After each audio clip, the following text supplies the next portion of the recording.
এবার বিসিবি ও বরিশালের যৌথ ষড়যন্ত্রে হুমকির মুখে রিশাদের ক্যারিয়ার। বিগ ব্যাশ লিগে চান্স পেলেও বসে আছেন বাংলাদেশের সাইড বেঞ্চে। বিস্তারিত প্রতিবেদনে। রংপুর রাইডার্সের বিপক্ষে গতকাল হেরেছে ফরচুন বরিশাল। মিরপুরের শেরেবাংলা স্টেডিয়ামে এদিন রংপুরের কাছে ৮ উইকেটের ব্যবধানে বড় হার দেখে তামিম ইকবালের দল। এই ম্যাচেও রিশাদ হোসেনকে সাইড বেঞ্চে বসিয়ে রেখেছিল বরিশাল। জাতীয় দলের হয়ে নিয়মিত ম্যাচ খেলেন রিশাদ, বিশেষ করে টি-20 দলের নিয়মিত সদস্য তিনি। অথচ সেই রিশাদই বিপিএল এ এখন পর্যন্ত ম্যাচ পাননি। বরিশালের শক্তিশালী স্কোয়াডের সাইডে বেঞ্চেই যেন রিশাদের ঠিকানা। এ নিয়ে অবশ্য অনেকেই সমালোচনা করেছেন বরিশালের টিম ম্যানেজমেন্টের।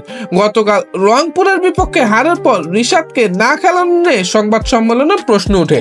কোচ মিজানুর রহমান বাবুল বলেন, রিশাদ আমাদের গুরুত্বপূর্ণ বোলারদের মধ্যে একজন। কম্বিনেশনের জন্য হয়তো রিশাদকে খেলাচ্ছি না, তবে মাত্র 2 ম্যাচ গেল। আমাদের প্ল্যানে অবশ্যই রিশাদ আছে।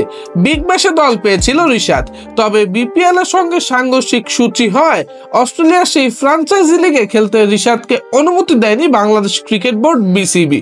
তাই বিগ ব্যাশে খেলা হলো না রিশাদের। অন্যদিকে সাইড বেঞ্চে বসে থাকা নিয়ে ভক্ত সমর্থকদের মধ্যে আছে অনেক ক্ষোভ।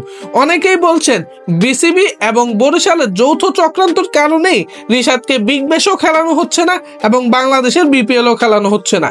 তার ক্যারিয়ারটা এখন পড়ে গিয়েছে হুমকির মুখে।